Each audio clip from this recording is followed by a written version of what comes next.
저는 KB증권에서 소위 말하는 고인물 연금 컨설턴트 문경찬입니다. 연금에 들어온 지는 한 15년 됐습니다. 반갑습니다. 네, 저는 로보 어드바이저 서비스 든든의 운용을 맡고 있는 로비라고 합니다.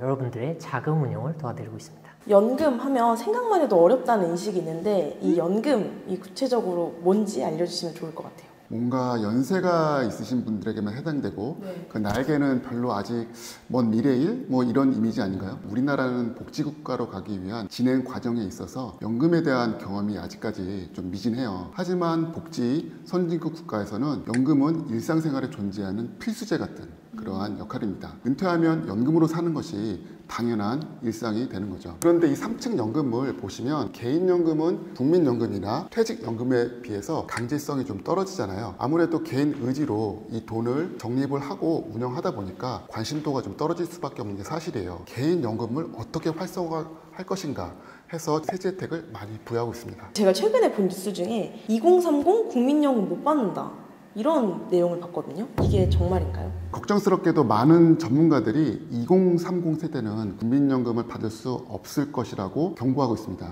인구 구조 때문에 그런데요. 우리나라의 출산 비율은 0.92명입니다. 그래서 세계적으로 192개 국가 중에서 꼴찌라고 해요. 그러다 보니까 인구는 줄어드는데 노령 인구, 그러니까 이제 나이 드신 분들은 의료 발전 때문에 계속 수명이 연장되고 있습니다. 국민연금 입장에서 보면 돈을 빼갈 사람들은 늘어나고 있고 돈통에 돈을 채워줄 사람들은 지금 줄어들고 있는 겁니다. 그러다 보니까 전문가들이 국민연금을 낼 사람보다 받을 사람이 많게 되는 이 데드크로스 시기를 2045년에서 2050년 정도를 보고 있거든요. 그런데 그게 시기가 불행하게도 2030 세대가 국민연금을 수령할 시기라고 전문가들이 걱정하고 있는 겁니다. 사실 1년 뒤 일도 모르는데 40년, 50년 뒤의 일을 지금부터 준비한다는 게 막 그렇게 와닿지 않을 수 있을 것 같아요. 연금에서 가장 중요한 거는 기간이라고 생각을 해요. 굴러가는 그러한 기간이 길면 길수록 점점 더 커지는 거거든요. 그래서 단언컨대 20대 연금을 시작하신 분하고 30대 연금을 시작하신 분, 40대 연금을 시작하신 분들은 꼬리내 지점을 봤을 때 그 눈덩어리가 확실히 크게 차이가 날 수가 있거든요. 소득이 있는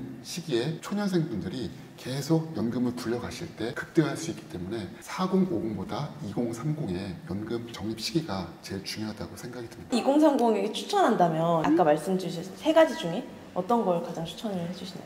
그러니까 2030 분들은 체력이 좋습니다. 그러니까 체력이 좋다는 얘기는 뭐냐면은 지금 깨져도 다시 일어날 수 있는 젊음과 기회가 많다는 얘기입니다. 지금은 속력, 그러니까 투자 수익을 높여야 될 때입니다. 특히 2030은요. 공부도 하고 수익도 얻어보고 깨져도 보고 여러 경험을 좀 쌓아야 될 필요성이 있는 그런 시기입니다. 이런 의미에서 연금저축보다는 연금저축펀드가 맞다고 생각이 됩니다. 직업상 많은 분들을 상담을 하는데요. 상담하다 보면 40대 초중반 분들은 아무 생각 없이 그냥 연금저축보험에 들어서 10년, 15년 그렇게 불입을 하세요. 그런데 어느 날 관심이 있어서 계좌를 딱 열어보니까 수익률이 6%, 7%밖에 되지 않는 거예요. 10년 동안. 그러다 보니까 야 이게 뭐냐 도대체. 그래서 홧김에 연금저축펀드로 많이 넘어오시거든요. 그래서 이런 것보다는 미리미리 2030일 때 목표 수익률을 정확히 딱 설정을 해가지고 나는 이 상품으로 가겠어. 마인드를 잘 정립하신 다음에 한 땀 한 땀 자산을 늘려가는 그런 자세가 좋을 것 같습니다. 60대에 나는 상상할 수가 없잖아요. 그때 나를 위해 팔팔한 지금을 내가 던져놓는 선물이다 라고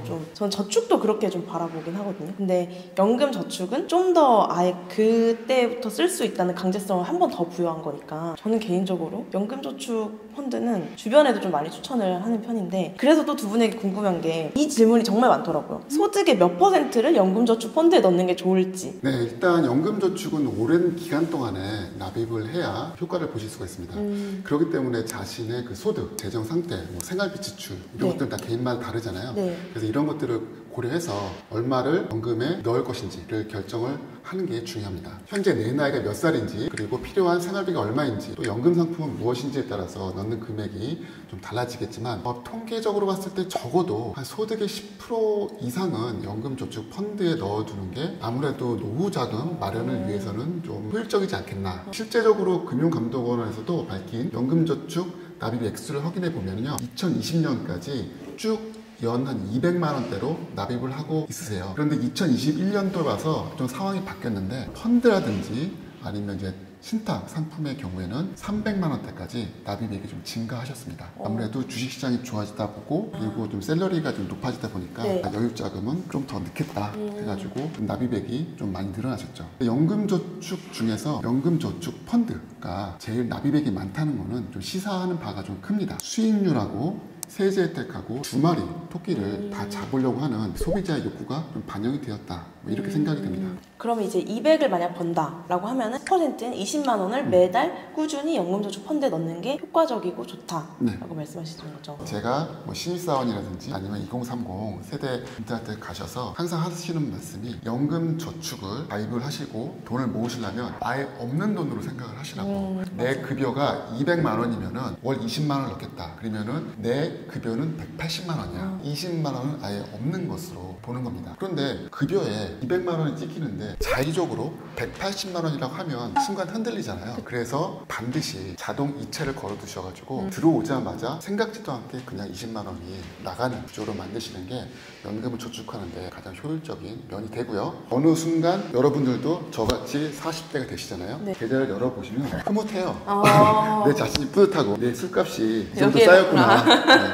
그런 식의 반드시 올 겁니다. 맞아요. 네. 저도 진짜 술값에 한 중고차 한 대값 썼었는데 진짜 저축으로 갔다면 복리까지 더 붙어가지고 네. 외제차 하나 뽑지 않았을까? 네. 그럼 세제 혜택도 말씀해 주셨는데 세제 혜택은 어떤 세제 혜택이 있는 거예요? 세제 혜택은 연금저축에 불입을 하면 그 돈에서 어느 정도의 비율을 저희가 다시 돈으로 돌려드립니다. 국가에서 돌려준다는 거죠. 캐시백이라는 그런 효과가 있다고 보시면 됩니다. 네. 카드 회사에서 많이 활용하시죠? 네네. 내가 어느 정도 지불하면 일정 비율을 다시 현금으로 받잖아요. 네. 그 세제 혜택도 동일하다고 보시면 되겠습니다. 근로자를 예를 보면 연봉 5,500만 원을 기준으로 해서 얼마를 돌려받느냐, 내가 불입한 돈의 16.5%를 캐시백을 받습니다. 16.5%요? 네. 엄청 많이 받네요. 맞죠? 그리고 5,500만 원을 초과하시는 분들은 내가 불입하는 금액의 13.2%를 현금으로 돌려줍니다. 보통 캐시백 하면 몇 프로죠? 1%, 1%. 뭐 1.5도 굉장한 네, 높은 네, 네. 비율이잖아요. 그런데 연금저축은 무려 16.5%를 현금으로 다시 돌려받을 수 있어요. 그냥 연금저축에다가 돈만 불입을 하면 조건이 없습니다. 바로 현금으로 돌려주니까 안 할 이유가 없는 거죠. 근데 지금 방금 든 생각이 이렇게 캐시백은 말 그대로 카드에 그 바로 포인트가 찍힌단 말이에요. 네. 근데 저는 연금저축 펀드 하면서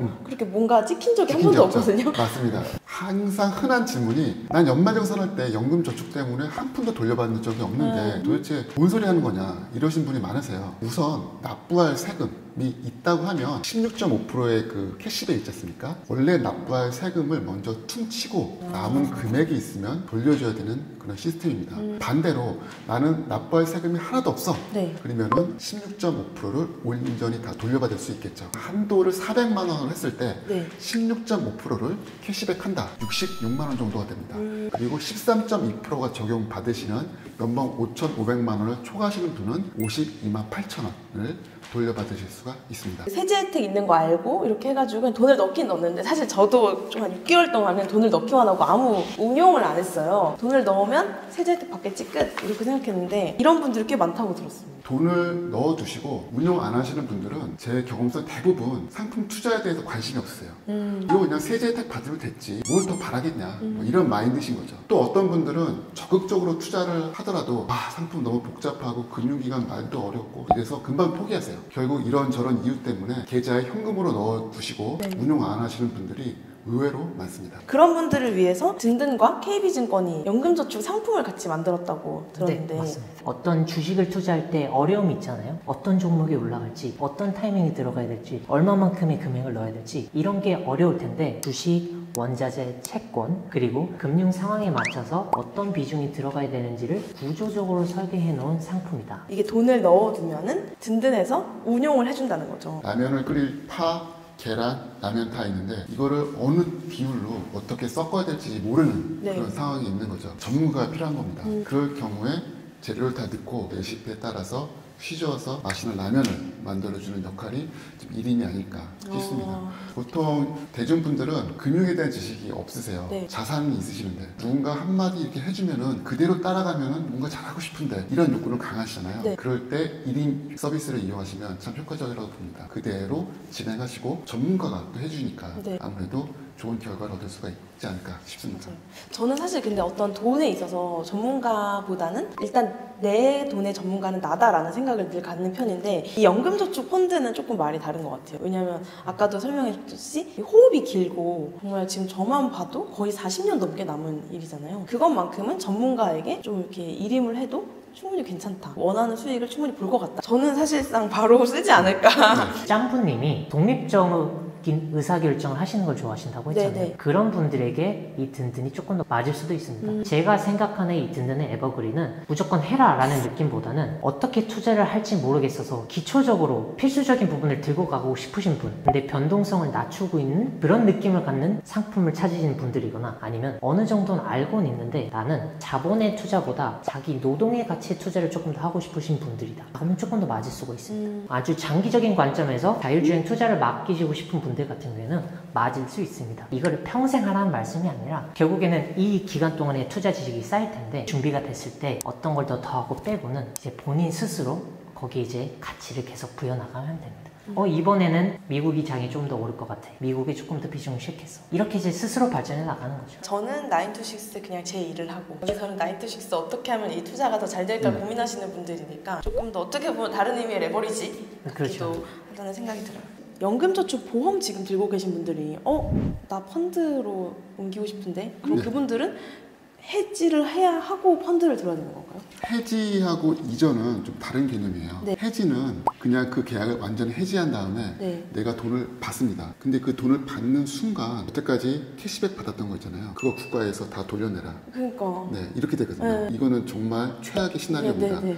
그래서 이전하고 싶으실 때는 해지가 아니고 이전을 하시면 돼요. 네. 이전은 그냥 신청만 하시면 됩니다. 본인은 가만히 있고 금융기관 대 금융기관끼리 서로 연락을 해서 이 돈을 이 돈으로 옮겨집니다. 눈에 보이진 않지만 절차가 하나가 더 있어요. 지금 갖고 있던 전 금융기관에서 상품을 다 팔아서 현금화를 시킵니다. 그런 다음에 이 현금을 이쪽 기관으로 넘기거든요. 그러면은 이쪽 기관에서 현금을 받은 다음에 이분이 원하시는 상품을 다시 사는 그런 구조로 갑니다. 든든 가입하는 방법. 플레이스토어나 앱스토어에서 든든 혹은 DMDN을 검색하신 다음에 다운받으시면은 쉽게 이제 사용하실 수 있고 다운받으신 후에 앱 안에서 KB증권의 계좌 개설 단계까지 다 연동이 되어 있습니다. 든든 앱 가입하시고 KB증권에서 계좌 개설도 하시고 그 다음에 이제 든든의 자기의 위험 성향이 어떤지 이런 걸 이제 분석하게 되고 금액까지 이제 맞는 포트폴리오가 제공이 된다면은 포트폴리오에 맞게끔 이제 입금 과정까지 되고 운영이 이제 시작되는 단계로